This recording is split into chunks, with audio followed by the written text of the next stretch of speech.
Proclamação do Evangelho de Jesus Cristo segundo João. Glória a vós, Senhor. 6 dias antes da Páscoa, Jesus foi a Betânia, onde morava Lázaro, que ele havia ressuscitado dos mortos. Ali ofereceram a Jesus um jantar. Marta servia. Lázaro era um dos que estavam à mesa com ele. Maria, tomando quase meio litro de perfume de nardo puro e muito caro, ungiu os pés de Jesus e enxugou-os com seus cabelos. A casa inteira ficou cheia do perfume do bálsamo. Então falou Judas Iscariotes, um dos seus discípulos, aquele que o havia de entregar. Por que não se vendeu este perfume por 300 moedas de prata para dar aos pobres? Judas falou assim, não porque se preocupasse com os pobres, mas porque era ladrão. Ele tomava conta da bolsa comum e roubava o que se depositava nela. Jesus, porém, disse: deixa. Ela fez isto em vista do dia de minha sepultura. Pobres sempre tereis convosco, enquanto a mim nem sempre me tereis. Muitos judeus, tendo sabido que Jesus estava em Betânia, foram para lá, não só por causa de Jesus, mas também para verem Lázaro, que Jesus havia ressuscitado dos mortos. Então os sumos sacerdotes decidiram também matar Lázaro, porque por causa dele muitos deixavam os judeus e acreditavam em Jesus. Palavra da salvação. Glória a vós, Senhor. Que a palavra de Deus perdoe os nossos pecados. Amém. Querido povo de Deus, estamos na Semana Santa de 2022. Ainda alguns ramos que estão no altar, alguns ramos que estão nos corredores, nos faz lembrar que ontem, domingo de Ramos, fizemos a abertura oficial pela missa da Semana Santa. Ramos que nós impunhamos, assim como aqueles que na porta santa, porta de Jerusalém, acolheram Jesus. Ramos que somos chamados a ter em nossas casas, exatamente para lembrar da vitória que vem depois da cruz. O ramo da vitória, a palma da vitória, a participação no mistério da paixão, morte e ressurreição do Senhor. Esta semana que se abriu ontem, hoje segue no seu curso até chegar no tríduo pascal. E o que vemos hoje é Nosso Senhor em Betânia, uma cidade próxima de Jerusalém, na casa fora dos apóstolos, a casa mais receptiva, os amigos mais próximos de Jesus, tirando os apóstolos, Lázaro, Marta e Maria. Sabemos deles por um fato conhecidíssimo, que é a ressurreição de Lázaro. E precisamos voltar àquele momento para lembrar que Marta, também em outro episódio, sempre foi aquela que se pôs a serviço do acolhimento. Maria, a que sempre esteve encantada com o Senhor e se colocou aos pés do Senhor.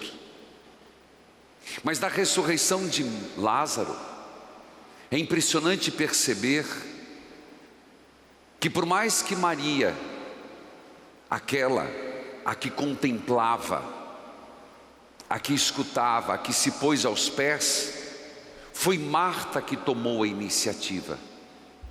Foi Marta que saiu correndo até Jesus.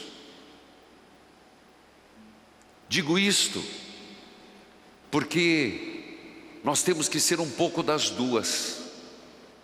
E ao mesmo tempo que temos e somos chamados a escutar o Senhor, a saborearmos da sua palavra e da sua presença, não podemos parar aqui e precisamos ter atitudes, precisamos ter iniciativas. Essas duas dimensões são muito importantes. Digo que essas duas coisas se misturam, porque hoje de novo, os personagens voltam à tona. Jesus vai a Betânia para se revigorar, vai a Betânia para se despedir, talvez, porque o que vem depois é a morte. Vai a Betânia para ter um encontro com aqueles que ele amava. E quando chega, é muito bem recebido. Talvez nós precisávamos aprender a fazer de nossas casas uma Betânia. Como assim? Sempre convidarmos Jesus, sempre pedirmos: Senhor, vem na minha casa cear, vem na minha casa e partilhe daquilo que tenho. Venha na minha casa, Senhor, e põe-se à mesa comigo e com os meus familiares. Primeiro, fazer de nossa casa uma Betânia para Jesus, mas fazer de nossa casa uma Betânia para os outros Cristos que vivem dentro de casa. Repito, porque rapidamente você vai dizer: mas quando foi que eu deixei de convidar Jesus para entrar na minha casa, pai? Tenho certeza que a maioria de nós jamais negaríamos. Mas e o Cristo no outro? E não vamos pensar no outro, no vizinho. Eu quero falar do outro que tem meu DNA, que tem meu sangue, que vive no mesmo teto que eu. Hoje no rádio, não sei quem acompanhou, quem perdeu, 5 horas sobe para o YouTube. Anseio por que seja antes, repito isso sempre, mas à noite tem reprise.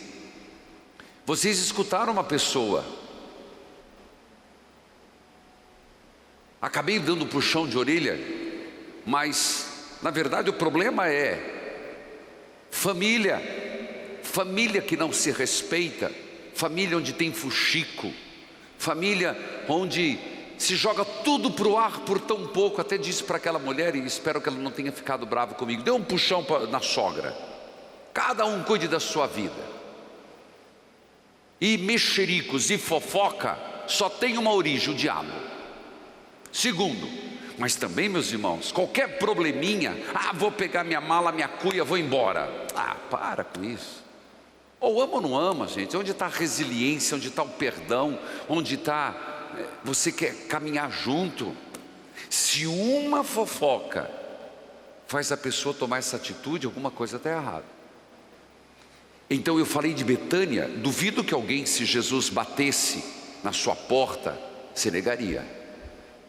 Mas fazer da sua casa uma Betânia para aqueles que moram lá, isso é um desafio.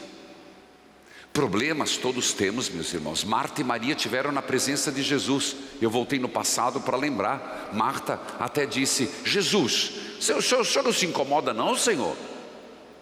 Eu fico imaginando a cena. Marta era meio brava. Eu estou aqui me lascando de trabalhar e minha irmã fica aí sentada, o senhor não faz nada? Problemas todos têm. Mas a questão é como resolvemos. Então minha segunda pista é: hoje também faça da sua casa uma Betânia. Diálogo, respeito, em torno da mesa. Família que perde esses hábitos, meus irmãos, entendo, durante a semana é complicado, mas se não tiver momentos de comunhão, não é uma família cristã. Por quê? Porque se você perceber, todos os grandes acontecimentos de Jesus, a grande maioria, se deu em torno da mesa. Bom, seguindo, fazer da casa uma Betânia. O Evangelho nos conta que também nesse último encontro, nessa despedida, neste lugar de sossego, havia uma presença que incomodava: Lázaro. Quero falar dele antes de Maria. Lázaro, por que incomodava? Porque Lázaro se tornou, pelo simples fato de estar vivo, uma testemunha de Jesus. Então, as pessoas se incomodavam. Por quê? Bom, se ele é capaz de ressuscitar o morto, é sinal que ele é o Messias. Então veja, o que é que decidem?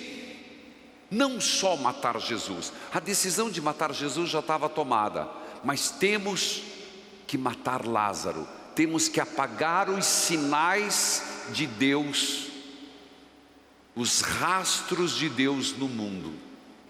É tão forte isso, meus irmãos, que a pessoa que decide ser má, porque eles decidiram isso. Gente, quando alguém decide matar o outro, dá licença, não é por Deus.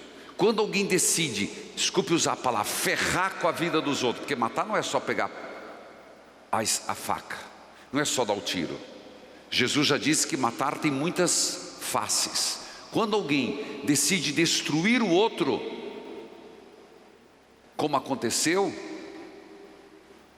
na verdade, o que eles fizeram é apagar os sinais de Deus. O mundo está fazendo isso. Não sei se você percebe, há um esforço macro e micro de apagar os sinais de Deus. Você pode observar nos países, nos sinais cristãos. Não sei se você acompanha o que eu estou dizendo. Nós queremos cada vez mais um mundo secularizado. Nós queremos mais. E quanto melhor, a ideia que se tem, quanto mais melhor, uma independência de Deus. Na vida, Deus não tem que decidir nada, nem quem vive, nem quem morre. Na economia, Deus não tem nada a dizer, é a lei do cão, oferta e procura. No mundo, não queremos a presença de Deus, que nas escolas não se ensine o religioso. Não queremos os rastros do mundo, de Deus no mundo. Na educação, cada um escolhe ideologia de gênero, não preciso dizer muito. Você percebe que há uma força diabólica, sim, que quer apagar os sinais gloriosos de Deus, que querem apagar a presença de Deus no mundo, fazendo com que o homem, com isso, tenha uma uma falsa liberdade. Como que, quando eu apagar os sinais do Criador, os sinais do Redentor, o mundo será livre. Livre para quê?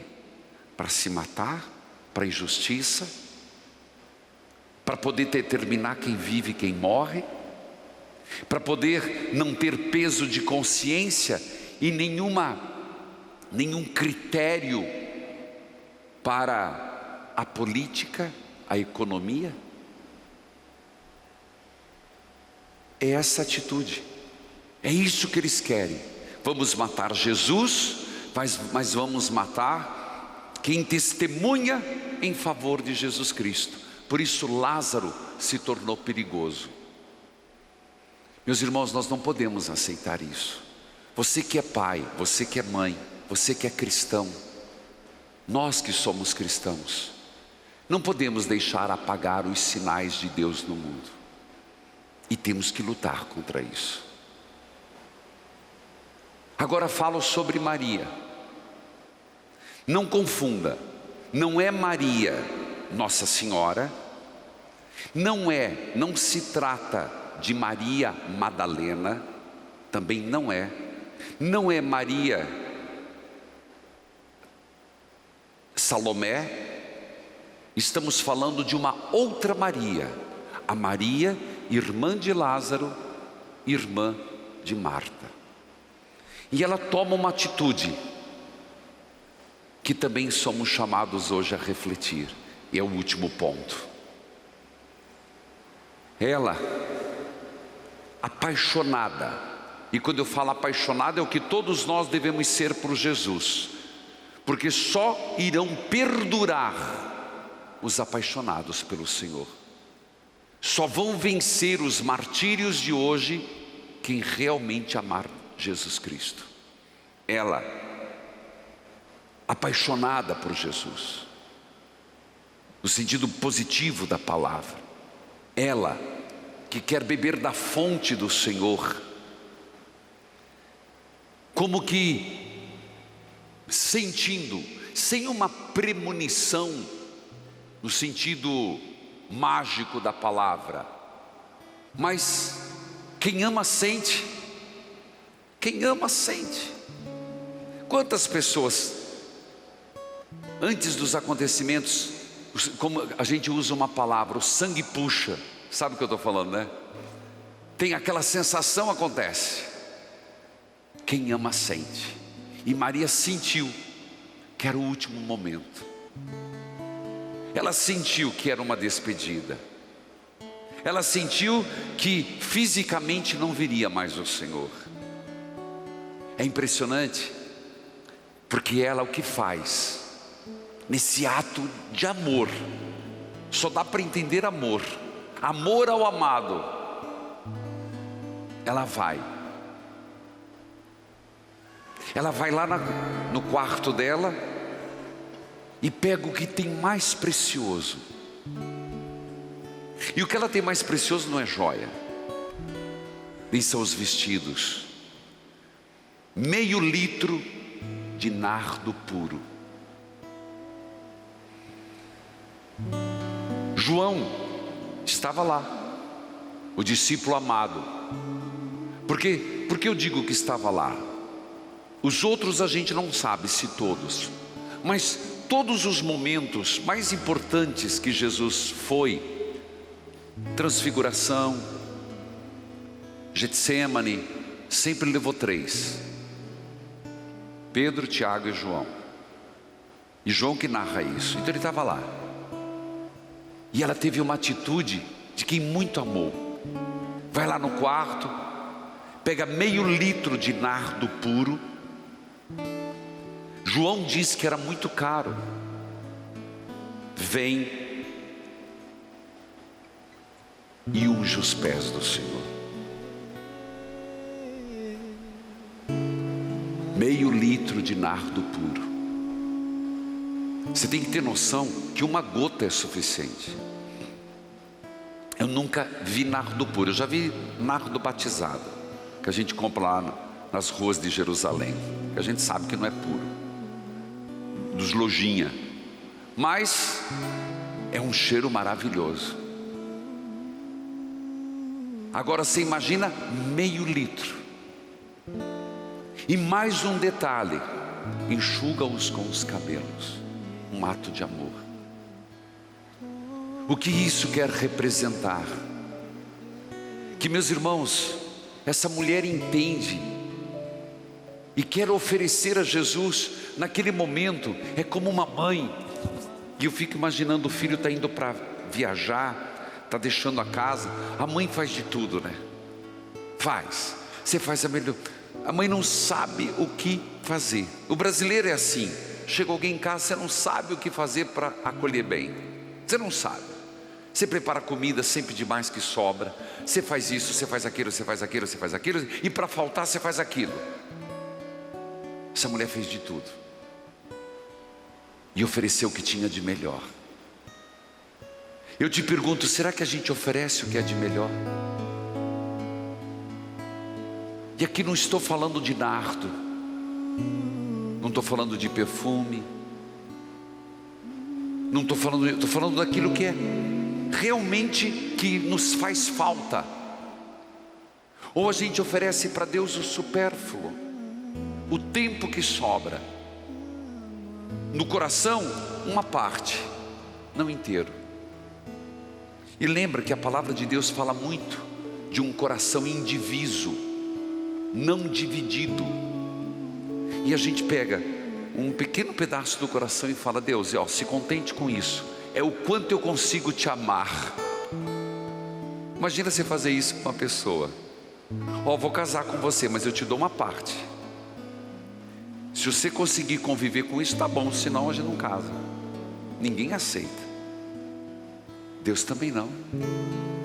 Então hoje nós somos convidados a pegar o que temos de mais precioso, que é o nosso sim. O que temos de mais precioso é a nossa liberdade. O que temos de mais precioso é o nosso discipulado.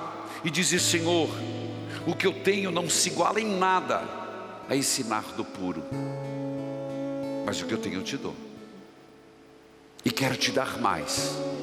Se eu te dei apenas uma parte, quero te dar meu coração por inteiro. Se apenas te estou dando uma parte, quero te oferecer mais meu tempo, mais meu amor, mais meu serviço. É impressionante que ainda tem um último personagem, desgraçadamente mais um personagem. Por que eu digo isso? Quem estava lá também? Judas.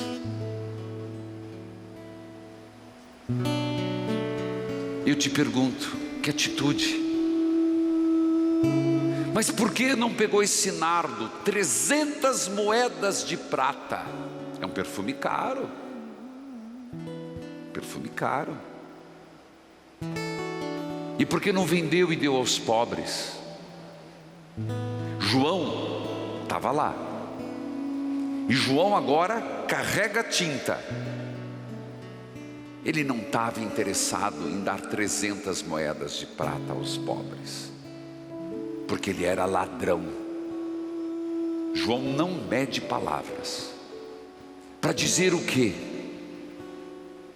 Que temos que nos cuidar, porque às vezes nós estamos próximos do Senhor e as nossas intenções não são verdadeiras. Às vezes nós estamos nessa caminhada e não nos convertemos como Judas não se converteu. E veja, se Judas carregava a bolsa comum, é porque Jesus confiou nele. Os apóstolos confiaram nele. Ora, é lógico. Para chegar e dizer: Judas, você vai ser o nosso caixa comum. Teve um voto de confiança de 11. Teve um voto de confiança de nosso Senhor. Mas ele não fez por merecer. Impressionante, porque bem na segunda-feira da Semana Santa, nos é apresentado vários personagens. Você já percebeu? Maria, Lázaro, Judas. E fica um nardo com 300 moedas de prata. E depois Judas traz Jesus por 30 moedas de prata. No coração de Judas, o que vale mais? quanto vale a vida de Jesus. Se meio litro de nardo, 300 moedas de prata, ele traiu Jesus por 30 moedas de prata. Por isso o evangelho de hoje é para que nós nos coloquemos nestes personagens e aprendamos de cada um uma lição. O desenrolar da semana nós sabemos, mas Betânia é o começo da história. Por isso, meus irmãos, reflitamos. Se você puder à tarde, cada ano um personagem chama mais atenção. Esse evangelho, toda segunda-feira da Semana Santa é o mesmo. Num ano é um aspecto, no outro ano é outro que nos chama.